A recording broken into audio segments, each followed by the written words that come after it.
Hi, I'm Chris. I'm the Ops Director here at the Spark Group. So, the importance of engaging with school students is part of the reason the Spark Group exists. It's about giving the next step and opportunities and planting a seed of what your career aspirations can be. The Spark Group is designed to take that next step as a bit of a stepping stone between the school world and the apprenticeship world. I've come from a school teacher background myself. I was the head of careers at local high schools. So I've been in the position of a lot of teachers in that area, and I can see the benefits of what career education and what introducing students at high schools to a provider network can really do. So we primarily focus on construction. So we're going to be looking at apprenticeships in building maintenance and low carbon heating solutions, because we know that the sustainable approach of the government's drive and agenda for the next 10 to 15 years is going to be about low carbon heating solutions and how we fit and source heating into people's homes. Ground and air source heat pumps are going to be the next generation of what the gas boiler was. And this generation of young people are not going to be fitting new gas boilers, they're going to be fitting new systems, and we want that gap in the market to be filled locally rather than bringing in those skills from outer area.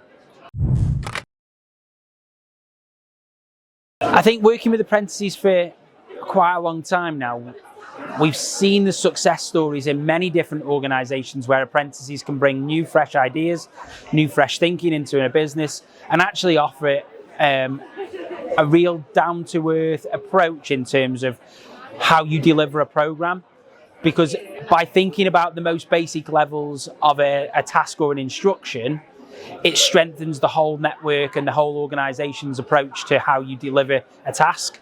By being able to break it down for an apprentice and get them to think about how they do it, it boldens the staff delivering those processes to do the job right and to really strengthen the processes. Well, we're a startup business, so our success stories are yet to come. I'm hoping that we'll be standing here in kind of 18 months, 2 years' time, having a much different conversation about the success stories that the Spark Group can offer. But we've come from, our team have all come from an apprenticeship background. We've met some of the local people who have really struggled in our area. We're an area of deprivation, we're an area that's growing, we're an area of wanting to do better. And we've worked with some great young people and some great employers where they've really turned their lives around through apprenticeships, come off things like drugs and alcohol abuse, and really stepped into the world of work and let that really drive their future. And that only comes through the quality of an apprenticeship. Yes, especially in schools. So the common misconception with apprenticeships is that you can't do them at higher education. You can't do them to the higher education levels. And we know now through the level 6 and level 7 that you absolutely can. You can go on to degree level apprenticeships, and that stepping stone can start right out of the blocks at school.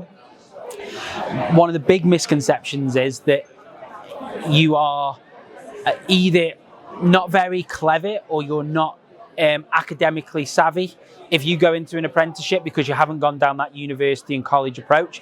And again, that is absolutely not the case. We work with some absolutely incredible young people who have gone on to change their industries and gone on to really push boundaries within their industry. So that's really important. I think it's putting it now on a level playing field with the academic courses of university life. I went to university myself. If I'm being deadly honest, if I went back in time and I could go back to my 18-year-old self, I would probably advise against it and go down an apprenticeship route. The offer that's now on the table that wasn't there 20 years ago is much more broad, much more open-minded, and some of the biggest hitting companies in the country are using this approach to deliver their next generation of staffing. So I think for me, the big thing I would change is more education within the school system, more opportunities to deliver careers education at that 14 to 16 provision, and really get students in schools thinking about how the apprenticeship world is a viable opportunity rather than the traditional college and university routes.